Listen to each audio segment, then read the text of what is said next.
Hey there, it's Tony Joe from Remax Camosun in Victoria, British Columbia, here to deliver to you the month-end sales stats for June 2013. And what a great night it is tonight. It is, of course, the day after Canada Day. It's about 8:30 in the evening right now, and the car says it's about 23 degrees, and I have no reason to disbelieve it because it is just beautiful out. We've had a good string of 4 or 5 days of solid, great weather, including some record-breaking heat, so us Victorians are loving this weather right now. Of course, one of the great things about Victoria is that everything remains green and lush. You know, here we are right by the ocean. Gets a little humid, so the humidity level is a little bit high, but hey, that's what you get for living in probably one of the most beautiful places there is on Earth. Anyways, I'm here to deliver the sales stats for the month of June. We ended the month with 664 sales, which far exceeds the 637 from June of 2012. I had already forecast that we were going to exceed that number. I honestly didn't think that we were going to exceed it quite that much. I thought it might end up being a 650 sale month just based on the prior week. It has happened recently a few times where within 7 days there's been a significant lift in a number of sales. So this is a great example. There were 1,240 new listings for the month versus 1,449 for last year. And we ended off the month with 4,833 listings total versus 5,189. So there's a couple of things to take from that. This has been a pattern for several months now, or several weeks, I should say, where the level of new inventory coming in is reducing week by week by week as the sales number starts strengthening up. So I mentioned this, I think, 2 weeks ago, that the market is entering a more balanced state once again. It has been favoring the buyers for some time with high inventory, lower number of sales.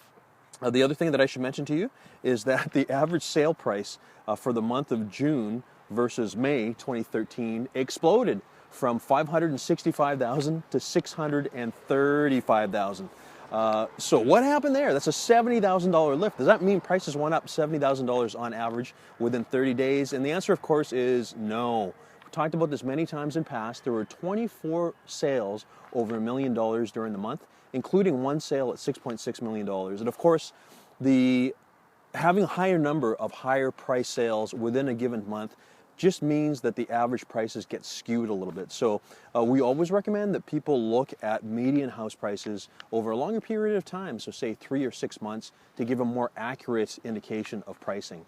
About that $6.6 million sale, by the way, that was, even though it looks on the system that it was 13 days old, it had actually been on the market for almost 8 years, listed in 2004, originally at $18,500,000. So holy cow, you might think. That's a great deal from 18.5 to 6.6. Well, of course, in 8 years, it has had successive price reductions all the way down to its last listing price, which was $6.9 million, and it sold at $6.6 million. So quite interesting. Very few sales in that price point here in Victoria. Obviously a very, very special property. Now, as far as the number of sales, 664 for the month of June.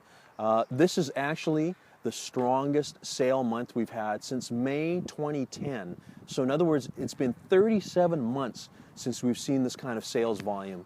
I think this is a good sign. And you know, as always, it's April, May, June, July. Those are the strong months in a given year. We will have another strong month in the month of July. Just wait and see. This is a great time. First of all, there's been 2 small increases in interest rates during the month. This often causes people to jump off the fence. So people that have been thinking about buying for some time but have not done anything, this is a great excuse for them, because if they have their rate hold in for a short amount of time, it means they have to buy. And it also is quite telling for people that have been thinking about doing something in real estate but maybe are concerned now that the rates will push them out of the affordability range. We'll see more sales in that price point as well. So this is the reason why we've seen a lot of activity in the sort of $400,000 to $500,000 price point. At the end of the day, we had a weak first quarter in 2013. First 3 months were a little bit on the poor side, but we've more than made up for it now with a very strong second quarter. Anyways, that is the sales stats report for June 2013 in this beautiful, lovely evening, and I will see you guys shortly.